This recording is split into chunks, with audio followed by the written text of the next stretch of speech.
a quick update before I finish.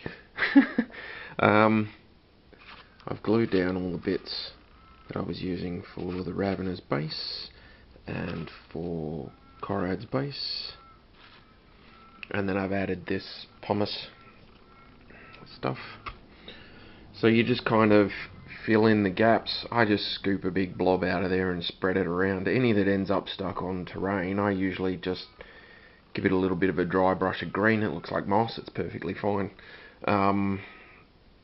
If you make any huge mistakes, you can just, and you don't notice it, you can just cover it with like grass or something, and it's usually pretty fine.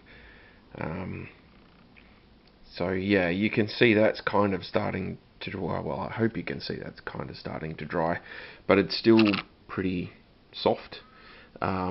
So what I've done is I let it get to about this stage, and then I just kind of push it down where I want to put, so water effects, or have like a little bit of a dip or something like that. So he's got a bit of a shield and stuff there, and I've kind of pushed it down in that sort of area, and I'm going to put some water effect stuff in there.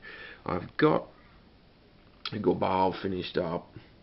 You can kind of see his final effect there. Take him off of there. So I've got these two, and all I've just really done is just scooped out a piece. These are fairly lightweight little bits of rock or whatever. I just sliced a big piece jagged, and then I've just kind of scooped a couple of little holes out where his feet are going to go, and I'll actually glue the pegs into those holes.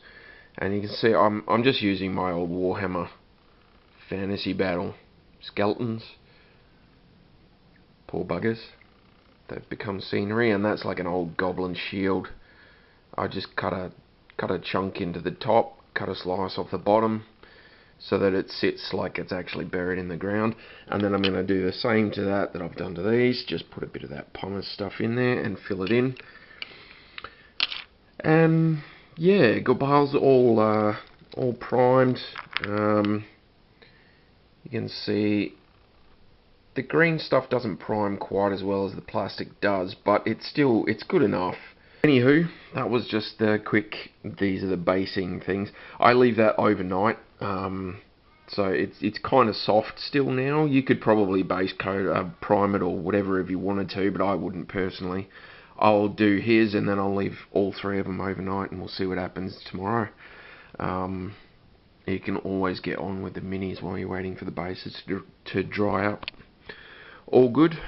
Alright, catch you later, guys.